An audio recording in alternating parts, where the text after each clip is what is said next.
So, well, good afternoon, everyone. Thank you for coming to our board meeting. I'd like to call the meeting to order. As far as attendance, we've been through that, Abigail, so let's skip over that. Now to the Pledge of Allegiance. So please rise for the Pledge of Allegiance. I pledge allegiance to the flag of the United States of America, and to the republic for which it stands, one nation, under God, indivisible, with liberty and justice for all. Are there any citizen comments, Abigail? Okay, as far as changes to the agenda, we're just gonna move the association reports up above the financial reports so that Nick Davis can get out of here without having to listen to the whole financial report. So, okay, let's go. Introductions to the new full-time faculty. We have a whole crowd here, which is absolutely fantastic. So I don't know who's in charge here. Danielle. Yay. Excellent. Travis, why don't you introduce your amazing team? I would love to introduce my fantastic new people. First, I have John Hoffman and then Brad McCauley. So both of you come up here and share a little bit of information about yourselves, please. And come sit, so if you're talking into the microphone, then everybody at home can hear you. Oh, so like over here. Yeah. Go for Okay. it. Well, come on up, John. Okay. Not scary, so guys chill. Be okay. Oh, feels like Senate hearing. Please. Chris, Abigail, if you could administer the oath real quickly. Yes, and I've never been a communist. Yes. I'm Brad McCauley. I'm the new communication instructor. I come to you from Colorado. I want to thank the state of Oregon for Bo Nix. Broncos are enjoying that. And I'm really a communications nerd. I love what I do, and the students here have been incredible. All right, I'm John Hoffman, most recently from North Carolina, and my house is in a place that did not get hit by the hurricane, but thank you. No, I really appreciate a lot of people have reached out and said, is everything okay? My wife is still back there. So Where? little town called Salisbury. Okay. It's halfway between Charlotte and Winston-Salem. So if you ever have to stop for gas between Charlotte and Winston-Salem, you might have gone to Salisbury.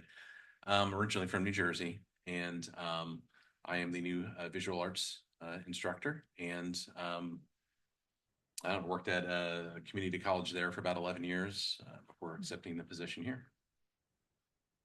John, why don't you tell us a little bit about the club you're trying to get off the ground? So you have a club, correct? Yes, I have a club. And I'm trying to get an art club going, but Yeah. I think Brad So we have two clubs. Yes, we have two Please tell clubs us about going. each club.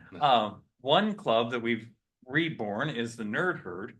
And it is for students to get together socially and involved in games and tabletop board games, all those fun things. So that way they get more of a community feeling. That's great. Thank you.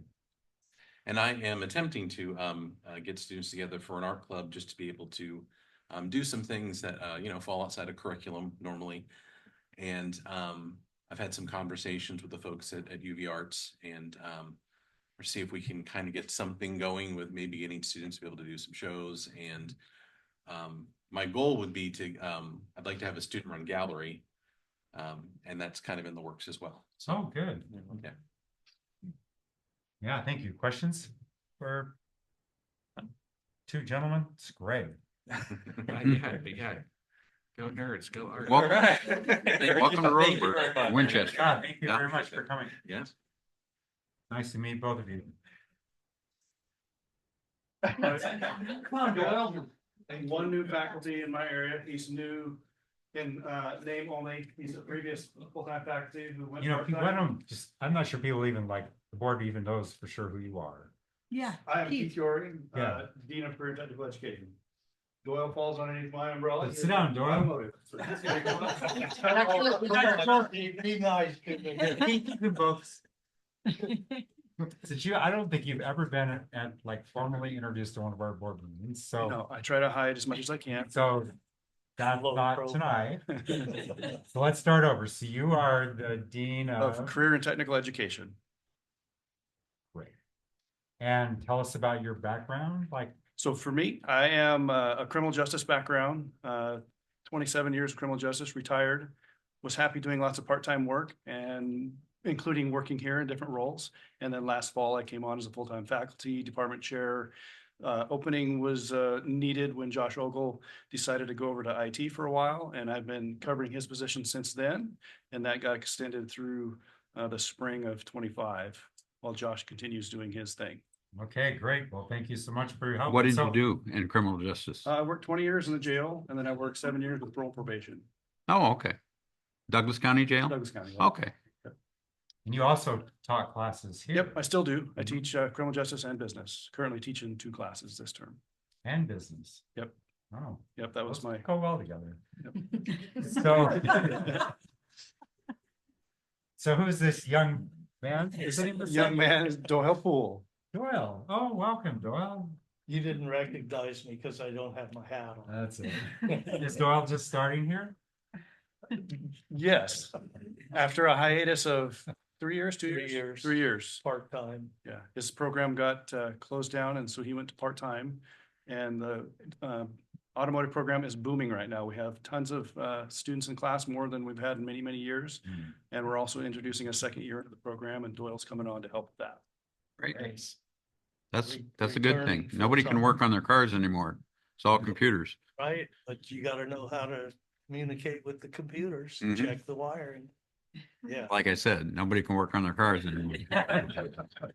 we're teaching the students to be capable. See, it's Yeah. the ODBT two stuff now that we've moved on to. I just say, where's the distributor? How can I set the dwell? I mean, what do we do here? Well, you push this button and that button and hold those two simultaneously and stand on your left foot and wink twice. Read Yeah. under the seat and read the flash codes. Yeah, right. That was back in the 90s. Mhm. It's progressed. A lot. Yeah, it's Wow. all laptop stuff now. Yeah, Look on YouTube. That's how you fix your car. It is. YouTube can show you what not to do. Which is helpful. But no, I started in 2017 as a full-time faculty. COVID hit, they reduced the program. I worked sporadically part-time for three years and then just got hired back on full-time. Well, thank you. Thank you very much. And Yeah. Yep. Thank you both both. of you, Keith. Well, thank you very much for this tonight. So. Oh my goodness, this is great. Come here, ladies. Oh, you're so bossy. I'd like to introduce Crystal Oldfield. She is an instructional dean for us that began this fall. And then I will let her talk about herself and introduce Mary. Oh, okay, thank you. Surprise. I am serving the college in Dean of Instruction for Business, Paralegal, Criminal Justice, Early Childhood Education, Community Workforce Training, and serving as the Accreditation Liaison Officer. I have the privilege of reintroducing Mary Morris in the full-time business faculty position. She has been with the college for probably over 20 years, so this is just a new role for her. And that I do more than her. I have 2 grandchildren, so. Yes, I have been here. I was actually a student athlete here in the 80s, volleyball and track. And so I love seeing all the sports here, but I've been in many positions on campus, an advisor, testing, accessibility services, director of ETS and Upward Bound, but my long-term goal was always to teach, and I'm just very happy to be here and work with students. And our program, our classes are also very full. I have 4 classes this term plus program coordinator duties, so I'm very busy. What classes are you teaching, Mary? I'm teaching 2 intro to business classes, 1 managerial accounting, and 1 retailing Wow, class for good for you. pharmacy. Thank Yeah, you. yeah, so that's it. Thank you very much. Thanks. Welcome. Dean Sullivan, thank you. Oldfield. Oldfield. Oldfield. We're all still getting. It's used to okay, I forget. Foot out of mouth. These are our new amazing nurses. Yes, this is Jamie German, Casey Walker Counts, and Lisa Sterner. Hi. So we could easily wrap up this one right behind you. Middle. Instant seat. Good job. Yeah. You there? They thought they were getting off easy. We should never hope that we'll get on. Okay, I'll start. My name is Casey. I started as a clinical instructor last year, teaching nursing students. This year, I started as full-time faculty.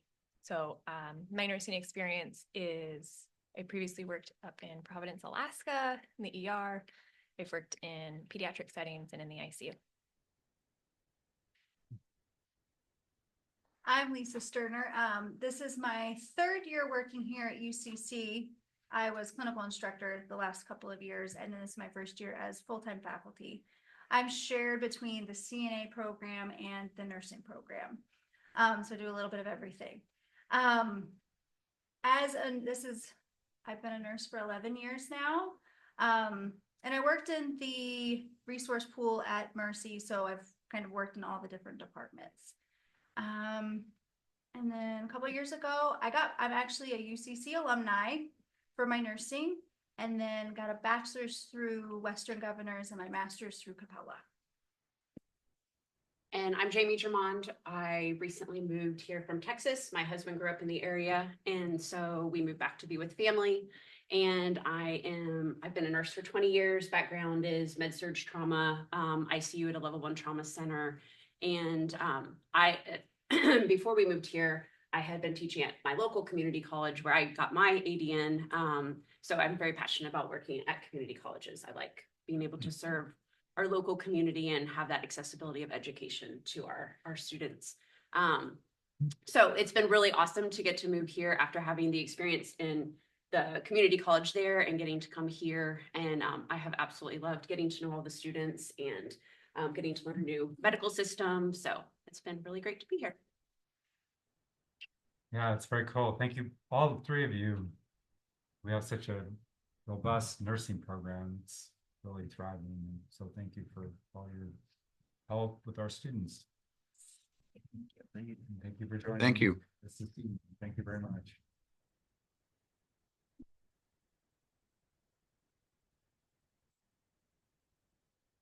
Yeah, so, feel free to leave. You guys don't have to. Yeah. Trey next. Let's have Trey go next. Come on, Trey.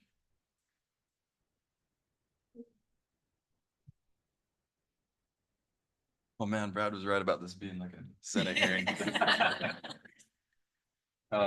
Thank you guys for this opportunity to be here. I'm really excited to share how exciting this first month has been as a Riverhawk and all the fun things that we have done. I do have a PowerPoint with some pictures and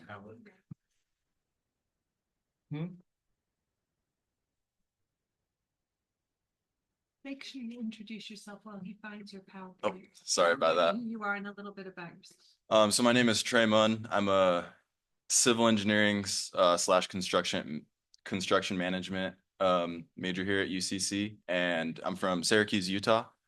I am on the housing staff here, as well as I do ASUCC. I'm the public relations officer for them. And this is my second year doing the housing staff. So I started off as a RA and now I'm an RD. That's been a really great opportunity to get to know my fellow Riverhawks. And then this is my first year doing the student government stuff. So it's fun being involved. And then do I just change the slides with this? Yeah, right on the joystick. So Trey, do you play a sport then? Yes, sir. I'm on the wrestling team here. So that's what I originally came here to do, and just getting involved and doing more things than that. It's been really fun. Great. So the theme for the first week of school was Aloha Week. This was welcoming our Riverhawks back and our new Riverhawks to the school. We did a bunch of community events. We started off with, sorry, I guess I'll just introduce this picture. So we have John Paul there. He's serving ice cream at our battleship event that we have. We have our awesome peer navigators in the bottom right, and then we have a awesome balloon arch that somebody made for us, as well as another peer navigator. We kicked off the week with serving 850 pancakes to over 450 students. So ASUCC really got to work meeting all the new Riverhawks that were coming into the student center, and it was a really great opportunity to tell people about different resources and where they can go to class. Probably directed 15 people to tap for their first class of the day, which is really cool. We couldn't make pancakes fast enough. People were just lining up. So we had a couple different stations between the student center and then outside kind of by the student store. Laura also started several workshops that offered stress and time management. This was great for the new Riverhawks that were coming in to kind of get some tools to manage all the new school load that college will bring them, as well as there was IT help and tutoring all across the campus. In this Aloha week, we also did our community resource fair. So we had 40 local service providers, UC academic and student services departments were out there, and then 10 UCC clubs and organizations were all out at the campus, directing students to what they need and getting involved with clubs. That was a big one. We had the engineering club advertising what they do, as well as some other ones. And we also had a passport thing, so the students would get stamps as they went along. And if they visited all stations, they would get a prize. Also, there was food and drinks to kind of bring them into the different tables. We also served burgers and hot dogs to approximately 500 students and staff members, along with 267 shaved ice from Alani Ice, which people love that. The line was probably 100 yards long for all the burgers, and Jacob Whistler was flipping patties all afternoon. The Montessori youth also performed Hawaiian dances in the Swanson Amphitheater, while students played volleyball, cornhole, boca ball in the common areas. And this was at the 60th anniversary event. So there was a ton of people and a lot of people getting to know each other. Let's find the. It's not working. Just say next slide. Oh, next slide. So we welcomed in 180 new residents into our housing across 7 different locations. So we focus this on 2 separate move-in days for kind of the different athletes and students that were coming in. And during this, we also provided IT student resources for them. And this happened at Hawks Landing and the Hawks Nest. Next slide. This was the burgers and hot dogs and Hawaiian dance. I kind of went over this. And it was also the largest crowd in the past 5 years. And if you guys have any questions, I'm more than happy to answer them. I was there for all of these. Next slide. Awesome. This one was a big hit with everybody. ASUCC put on the human battleships, and we had the inflatable kayaks and 5-gallon buckets to try to sink each other. And Georgia and Maliata ended up beating everybody. I sunk my ship and broke my paddle. I did not do very good. So next year I have some notes on some new strategies for Battleship, but it was really fun. There's prizes given out for the winners, and everybody just had a great time. And it was great to advertise the pool and all the different athletic facilities that we have around campus. This one was a big one, the honoring the day of service. We had we remulched the trails, helped Saving Grace clean up and supply drive along with walking dogs, created greeting cards for first responders and medical personnel, as well as helped with special projects in the friendly kitchen, and also served lunch from 11:30 to 1 o'clock. This was a big one.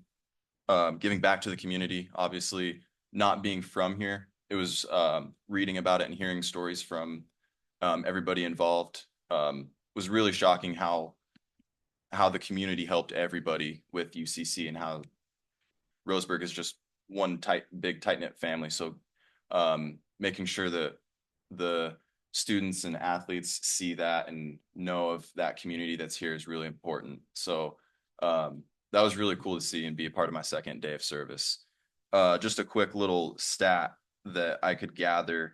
The student athletes since September 1st have put back 1,000 hours of community service back into the community. So that's just a little token of thanks that the athletic department is trying to give back a little bit. As well as there was a moment of silence to honor our students and staff members for that. Next slide. Mahalo for a fantastic start of the year. Thank you guys for having me here in this opportunity and rolling this into the next event, which is Hawktoberfest. So staying on the River Hawk theme, we are having Hawktoberfest. October 30th and 31st from 11:30 to 1:30 p.m. at the campus and student center. There will be a variety of activities spread between the 2 days. Some of the activities will include a scavenger hunt, a cornhole tournament, a barbecue, cookies and pumpkin decorating, hot chocolate and cider, a costume contest, a movie in Jacoby, and possibly a Riverhawk versus Zombies Catch the Flag game. Hopefully you guys can all make You it. have my attention. It'll be a good time. Do you have costume ideas yet? And that's it for me. I'd love to answer questions if you guys have any. And Not a bunch of questions, but good job. And it sounds like it's fun. it's been a good first month, and all the students are loving it. Yeah, that's cool to see. Thank you Good very energy. much. Good energy. Thank you guys for this opportunity to be here. Thank you. So let's see, it looks like our next report is Alex.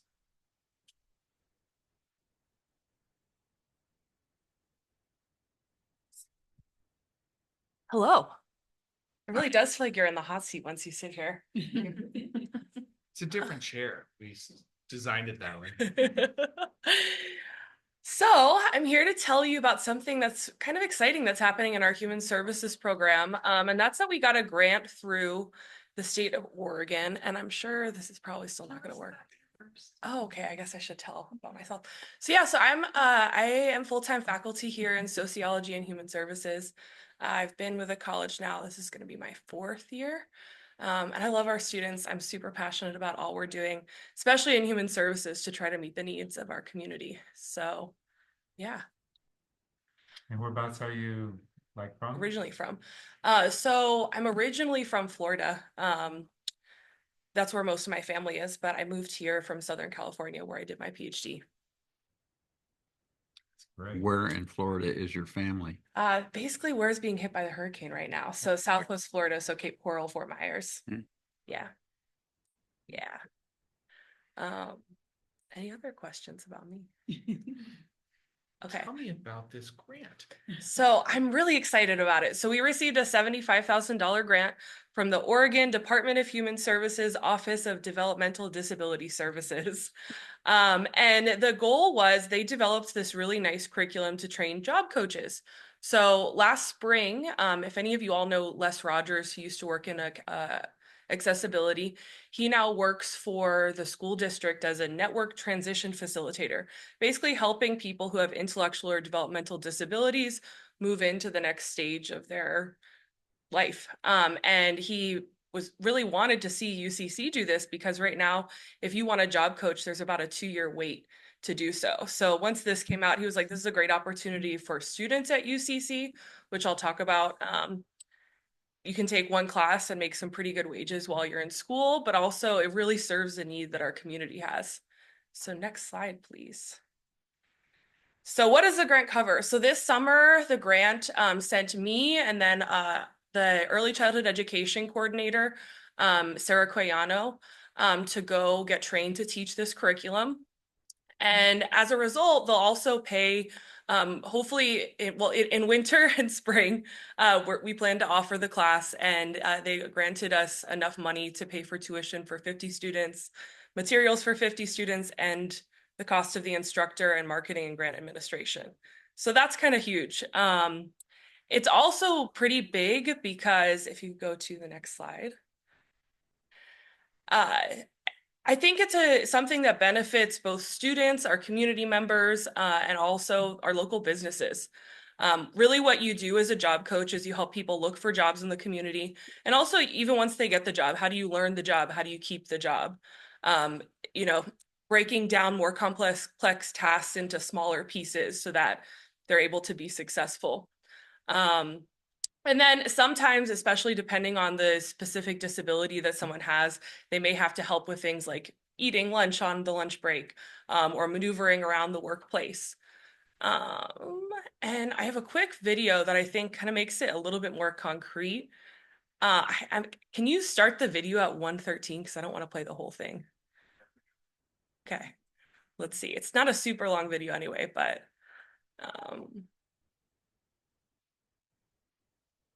there's a YouTube link below, yeah, too.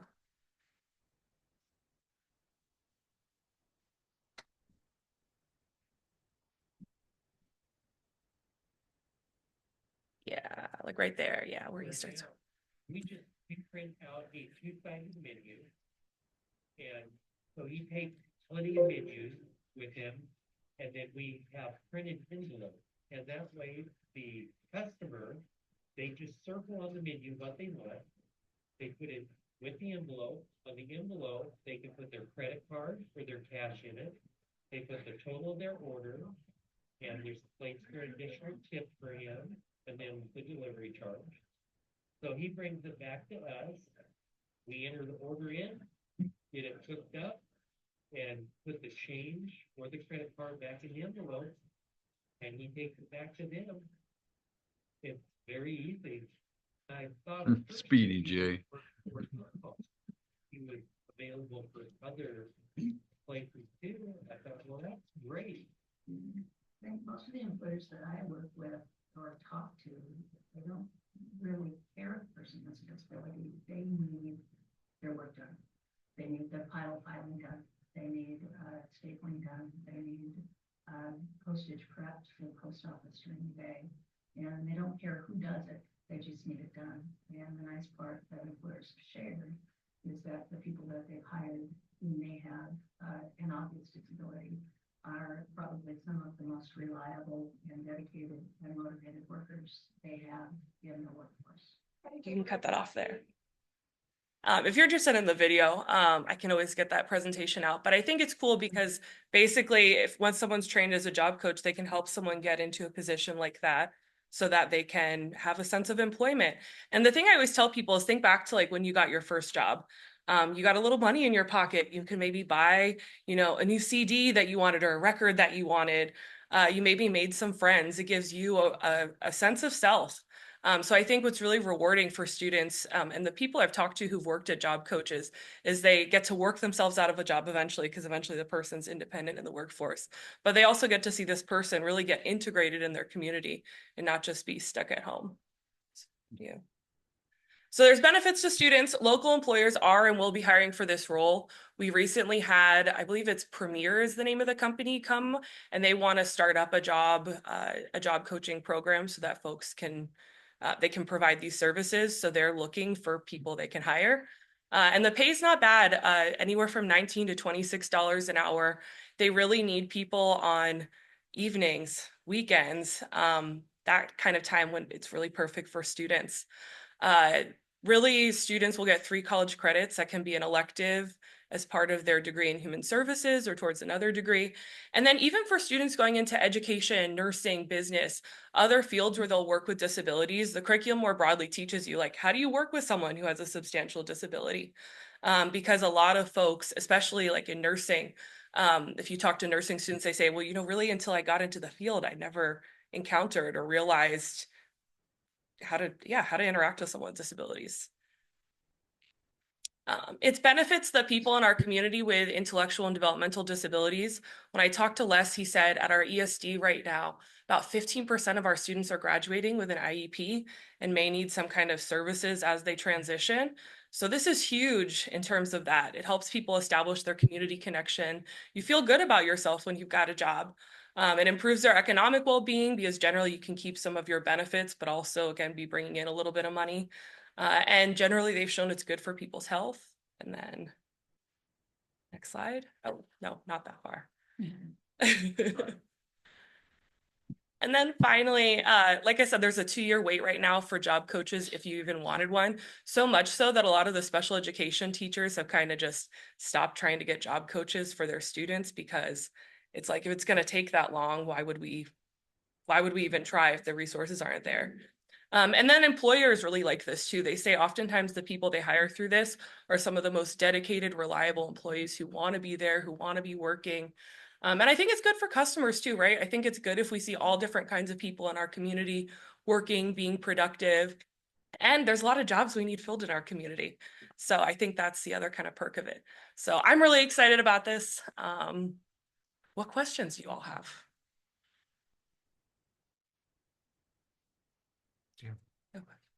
I'd like to just say that Yeah. between you and Crystal, you really championed this. This Yeah. wasn't something that came to you. You went after it because you thought it was a really, really important thing.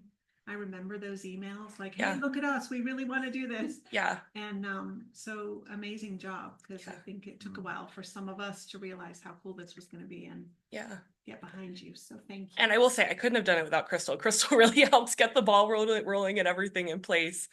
So now it's just implementing it and make sure it's successful for our students. So I'm hoping maybe a year from now I can come and say we've got 25 job coaches working in the community or something like that. But yeah, thank you all. Well, that's great. It sounds like there's really a tremendous need. Yeah. And don't mistake like a lack of question with lack of interest. Oh, that's fine. I'm Sometimes just it's nervous. Yeah, no, you I did never great. get to talk to you all. I got did hired great. during COVID where I didn't have to do thought that. we could only go to your class. Yeah. Well, and we are really mean, so there's that. Well, Alex, thank you very much. Really appreciate it. And Crystal, thank you too. Sounds like a real good team effort. Okay, so let's move on now. Mick, do your report. Thank you. Oh, thanks for having me back. I guess you know now, I'm serving another term of with the faculty association. So no, it's actually it is nice to like get to interact with so many different faculty that I don't actually see as often when I'm not in that role. So I joke about it, but it's a good thing. Yeah, I'm gonna see if I can do something. I think so. I hope so.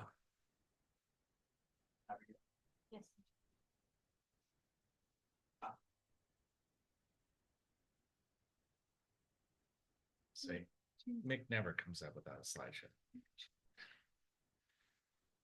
Dashboard. Okay, so I'm just going to do the usual thing and tell you about some interesting things happening.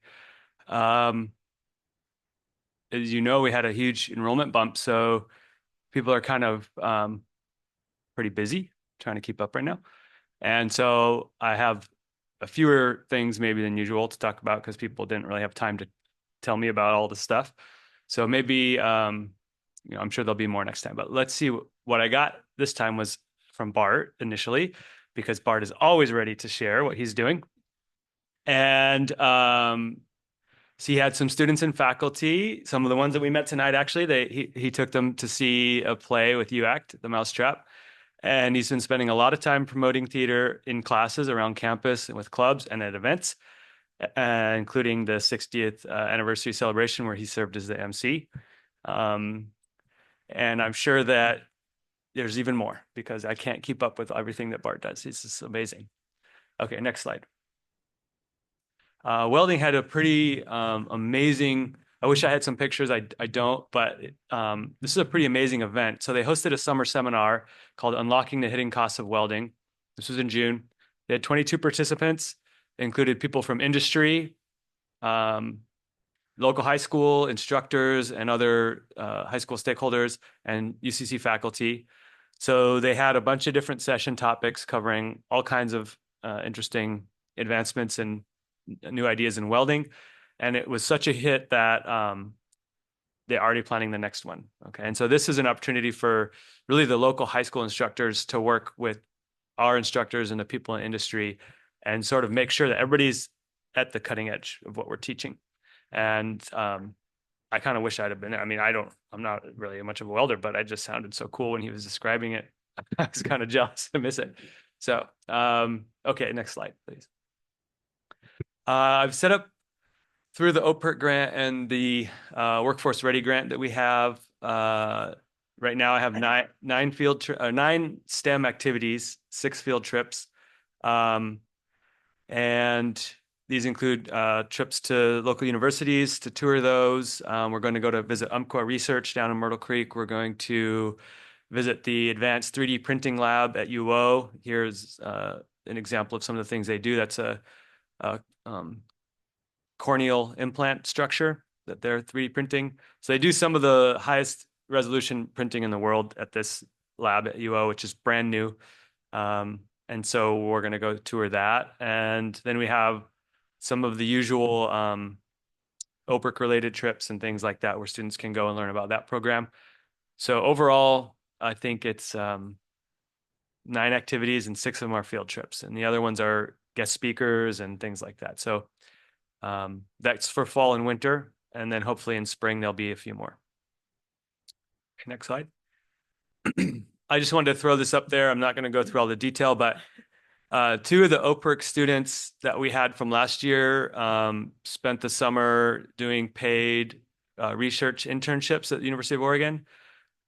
This was one of the students, Emily Stetson. She's a chemistry major, and she worked in the physics lab with Dr. Hylan Wang and studied how light interacts with different materials.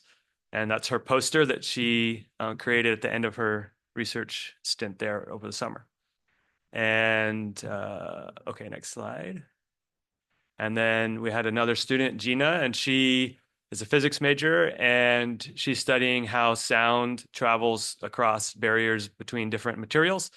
And her work is all simulated work. She's doing theoretical work, so she's writing computer code to simulate how this happens. And this is her poster on her work that she did over the summer. And I have to point out that her project for the final coding assignment in my class was to write a code that sort of simulates and lets you visualize how sound moves through a solid material. She did not know she was going to get this internship. It was not even in the cards at that time. Then she heard about this, she applied, she got it, she was assigned to a lab, she got to the lab, she found out she would be doing this, and her starting point was the simulation she did in our class, and the researcher there said, oh, well, let's just start with that and build from it. And so that's what she did. So then she came back and talked to me, and she thought I was some kind of genius. I did not know any of that was going to happen. I was all just pure, pure luck. Naturally, you accepted the credit. Yeah. Yeah. Good job. Okay, next slide. So for OPERC this year, we have 3 students in cohort 3. Only one is financially eligible for the scholarship. So I've got some heavy recruiting to do for this year to try to backfill this year. We want to give out that money. But we do, for those students that were not scholarship eligible, we do have some tuition waivers for them up to 12 credits now. That's a new thing. Rachel helped us with that. So I appreciate it very much. So they're still being supported on that pathway and entering into the workforce that way. I already have one student who will be getting a scholarship for cohort 4. So that recruitment has already started for next year.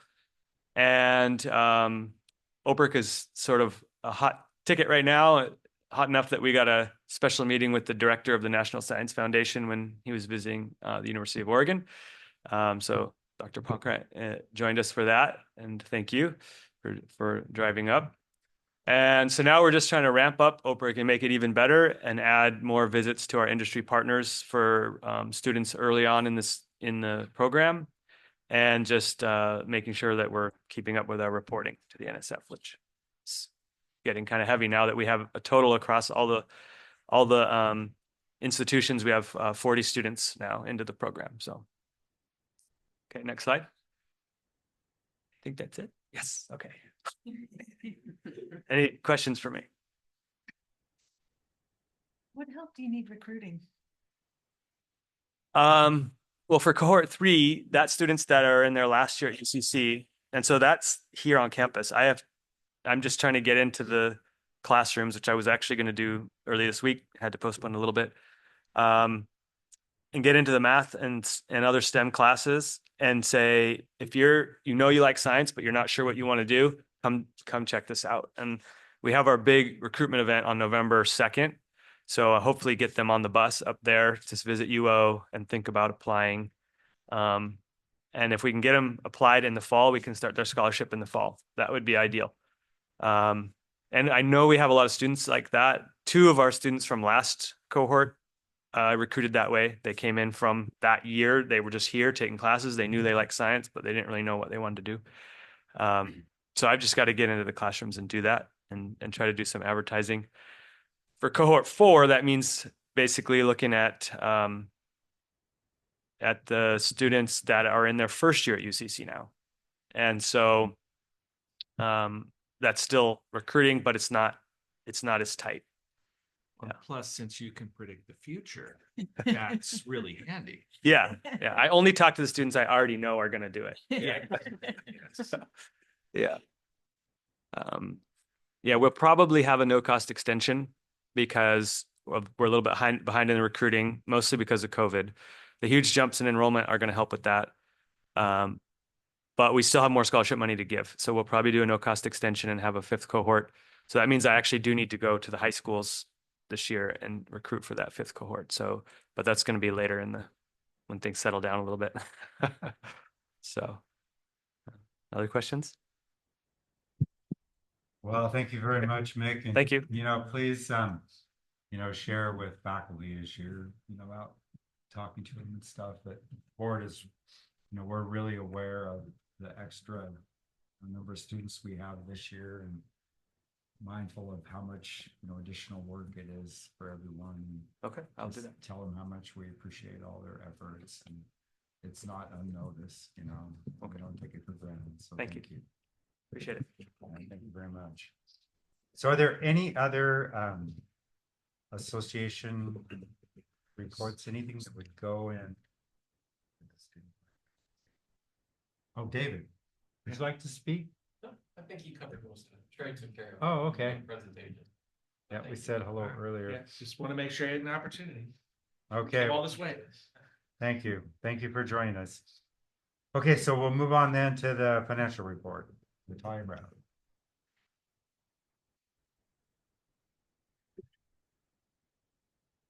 Members of the board, it's hard to believe, but we are in the 4th week of the term already, which actually has a relevance in this financial report. And it's reflected in these numbers. And unfortunately, I don't have pictures, but I feel like the numbers actually tell pretty exciting story. So I like to start with the 2nd page, which is the revenue of revenues, expenses, and changes in that position. For the fact that it usually tells you the story of what activities has occurred through the year, where the statement of net position, which is the 1st page, is usually just the result of all of those activities that happened. So when we look at this, so what has the college been up to? And the timing actually has a lot to play here, because we just looking at the student financial aid and the operating expenses section. So by now we have awarded 3.7 million in the financial aid already, compared to just 502,000 last year. So that's pretty significant. And of course, the timing is the biggest one. We're in the 4th week of the term, and usually disbursement starts in the 2nd week of the term. So because of that, we just awarded this financial aid almost at the cutoff of this report, and that impacted somewhat our cash position, because we just prepared this report and then October 1st turned around and requested the basically reimbursement from the agencies. So, and if you saw the 1st page, you probably saw like a net position decline in the financial aid fund, specifically because of that. And again, as we look at October 1, everything changes to, like, we got reimbursement from those agencies. So, and then looking at the operating expenses also, like we almost have 7 million more in expenses just in this quarter compared to the last. Of course, we talked about the financial aid, but then the second large note in there is the debt service. So the debt service, you will see the expense in the amount of 1,585,000. And this is the repayment of the full faith and credit obligations that we for Series 2014. So that financed the Bonnie J. Ford Health, Nursing and Science Building. And we executed the repayment, early repayment of that service on July 1st. So we can jump really quickly to page 6, which summarizes the remaining debt service, especially on the at the bottom of the page there. We can zoom in maybe just a pinch there. Yes. So the remaining debt obligations, so there's just 3 left. And the next one going to be coming up, like the earliest for repayment will be 2014 limited tax pension bonds that will become due June 30th, 2028. And so as you remember, another one is also associated with the first bonds that were issued in 2021, and then we have one more for full credit obligation 2020. So with a very small amount there. All right, so we'll go back and return to page 2 to just talk a little bit more about operating expenses there. So the remainder of the changes really is also associated with kind of student-centered activities. And a lot of it is connected with the increase in the non-governmental grants and contracts, which we refer to local grants and contracts kind of functions. We received almost up to date 600,000 more in that category, and it's all centered around student programs for grants like OHA Behavioral Health, Oregon Health Authority Behavioral Health, mental health, medical partnerships, and so on, all related to like student scholarships and student programs for that. And of course, the associated activity and operating expenses in the student services function is the result of that as well. So I cannot omit, of course, the revenue section, specifically the tuition and fees. You see the increase and the bump in enrollment, as Mick had referred to it. So we see that reflected in numbers as well. And we will also see that going into the next page, page 3, specifically the general fund activity. We can zoom in a little bit to that as well. So the general fund, of course, reflects our operational activity for the year. And the left section, just the numbers comparing this year to the last year period of time, it's basically tracking as expected for this time of the year. There's nothing unusual that's happening in there. When we're looking at the forecasted section, so the right section of the spreadsheet, can we zoom in a little more? So you will see again the tuition and fees that is forecasted to come in higher than we projected, and we already assumed a 10% increase in the credit enrollment in our budget, basically, as compared to last year. And then when we talk about the state community college support allocation, so the $15,224,430. So that number was projected kind of before the actual FTE was fed into the formula. And literally a day ago, we got the revised numbers. They were submitted to the state, and the state issued the revised amount for that. And it came in at 15,506,000. So it's almost to what we've basically projected, right in line with the budget assumptions we kind of did. This the state allocation will change one more time because it kind of changes twice throughout the year. First with this actual FTE that's fed into the formula. And the second time is going to happen in January when the property taxes will be fed for all of the community colleges and they kind of put them into the system. So that number will change again. We don't know yet whether it's going to be up or down adjustment. But we shall see when that data is released. And then otherwise, the revenues are really close to what we've been projecting and actually trending up in the tuition revenue. And then with the increase in enrollment, we've been adding the extra sections for the classes. So at this time, I'm projecting a slight increase in the instructional function expenses associated with that. We will be monitoring and just once we have a good, better idea about how that's progressing, we will bring it to the board if the adjustment is needed.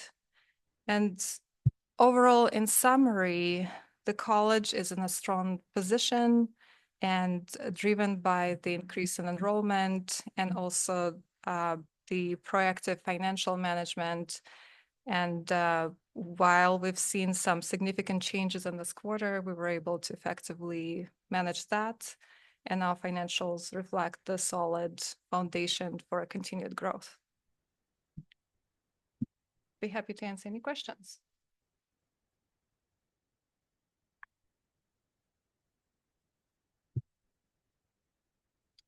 Well, thank you. Any questions for Natalia? I just want to point out that we are over budget in two places. They're the best places to be over budget. We are given more money to students, right? Federal financial aid money is way over our projected budget. And then we've spent more money on instructors because students needed more classes. So when you start to see those numbers play out over the year, you're going to see us over budget and but they're the places where we want to be over budget. It's good news. I like being solvent. Good job. Yeah. Thank you. Thank you. Yeah, thank you very much, Natalia.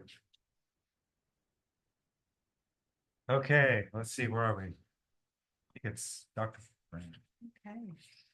President's report. I feel like I have almost nothing to say because everybody said all my things, which is great. Trey did a really good job of telling you about the start of the year, and Mick hit some things I wanted to say, and so did Natalia. But let me see what I have. First of all, we started the academic year with two really successful public-facing events. We had our annual UCC community speaker event on the crisis of boys and men with Richard Reeves. Many of you were there. It was fantastic. Got lots of great feedback from people. And a lot of sort of what happens now, which is great, right? Everybody wants to continue that conversation. So I've been thinking a lot about how we do that. I was at the superintendent's meeting this morning, Douglas County superintendents, and there were about 5 or 6 of them who were able to attend. And they just said, well, what are we doing now then? What are we working on? And so I told them what we're doing, but I think they're looking for a further conversation. So trying to figure that out. We think we had about 600 people show up in Jacoby, which is a really big draw for us. And most importantly, I think this idea of us hosting a community conversation every fall is starting to catch on. So that is something that we'll definitely put in the budget for next year. And I was just talking to a couple of committees today that I was on and saying, you guys need to send ideas, like who do we want to bring next, what sort of things do we want to think about at the college? So that is exciting. There is a letter up on the screen that I received today that you just have to read. I'm just going to give you a quiet moment to read it because it's the loveliest thing about our anniversary party.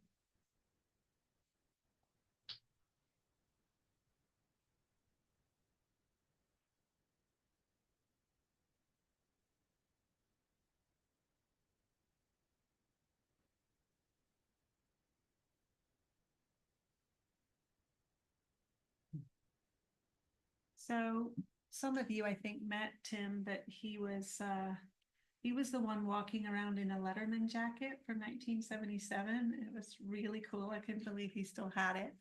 And he even ran into a couple of people that he went to college with here that he hadn't seen since he left in 1977, which wasn't that long ago, Trey, I promise. It really wasn't. There were only a few dinosaurs still roaming the earth. But he's a really lovely person that is now reconnected with the college. There were a lot of stories like this where people came from all over and just reconnected with us, which was great. Really good community turnout. We have no idea how many people came because it was just that kind of event where people kept coming and going all day. But just a really, really great response. And it was a team effort like you would not even believe. I mean, I'm looking in the audience and everybody in this audience was there helping. And everybody on campus was engaged and tons of student volunteers. And I think it was a super fun day for everyone. I do have to give the biggest shout out to the advancement team and the foundation team and marketing who led the whole thing and planned the whole thing. And we all showed up and worked, but they did the stressing for like 2 months before, the planning and the stressing. And they just did a really great job. I feel like there was something for everyone that day, which was the goal. We won't be doing it next year. I'm just going to repeat that. We won't be doing it next year. We had lots of people come up and say, we can't wait to do this again next year. And it just alarm on our faces because But we're not going to be 60 again. yeah, it's a lot of work. I think there are many ways that we engage the community, and we're always thinking about other ways, but we probably won't have a big party like that every year because it's also costly and takes, anytime you use staff time, you're taking that staff time away from something else they could be doing. So just publicly, we're not doing it next year, but it was really great. And we're glad we got to celebrate. I also want to give a shout out to everybody downtown who participated in the Paint the Town Green on Friday night. That was super fun to be walking around with the Riverhawk, and all the businesses had their windows painted, and they had green drinks and appetizers, and that was super fun because downtown is part of our campus now. Let me see here. Enrollment is up, as everybody has said. I want to give you some actual data about that. Our FTE for the fall term is 728.49, which is the first time we've gone over 700 FTE since 2016. So that feels to me like we're back from COVID, right? And I think everybody on campus feels that too. It feels like the first year where we're truly back.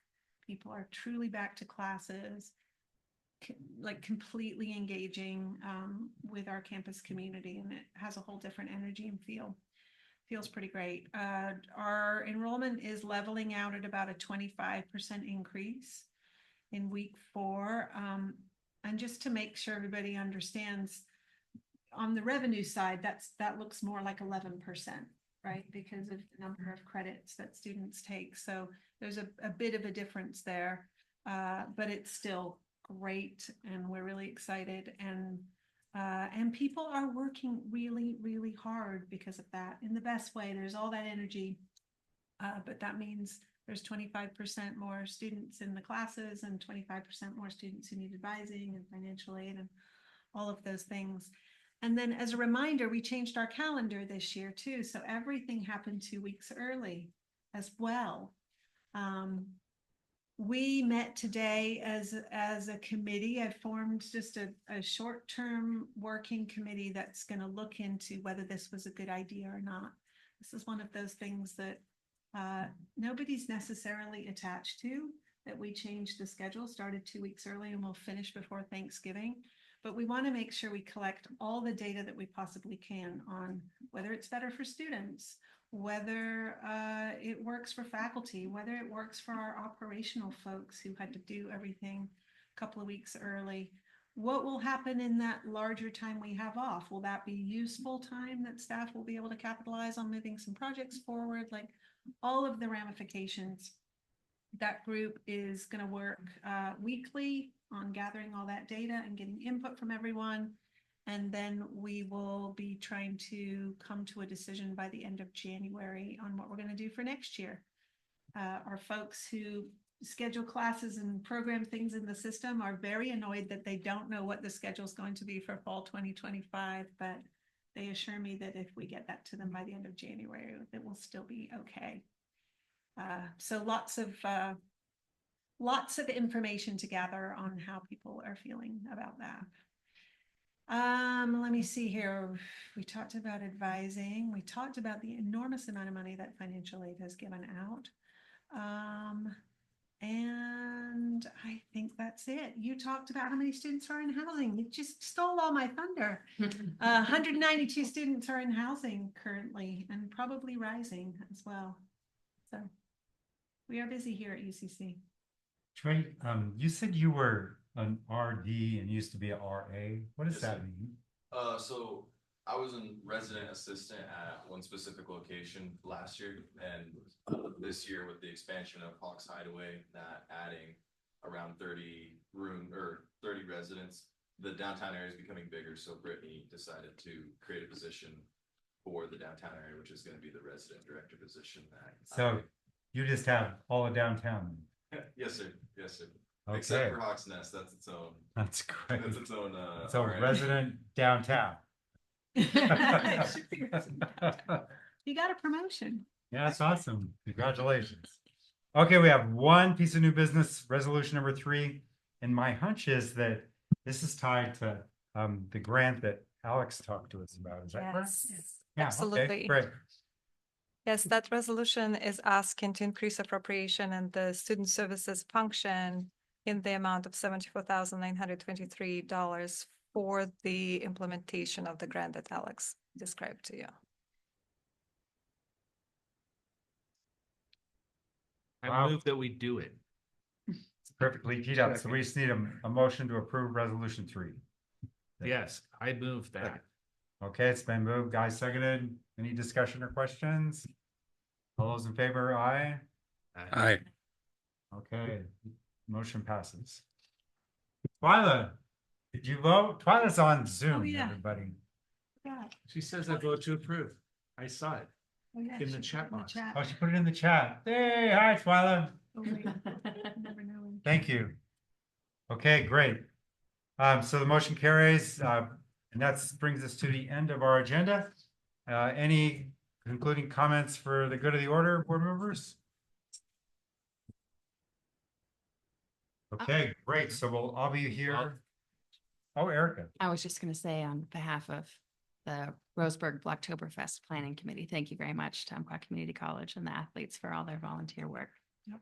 It really made the event so much more enjoyable, effective, and just cleaner all the way around. That's really. I agree. I was there. I Good was there. job. It was fun to see everybody was around. Good showing by UCC. Good job. I would like to know who thought up Aloha. That was our student engagement coordinator, Leela. Tell her congratulations. I thought it was clever. It is clever. Okay, well, with that, the meeting's adjourned. Thank you all once again for coming. Hmm? Good luck, Bernie. Yeah. Well,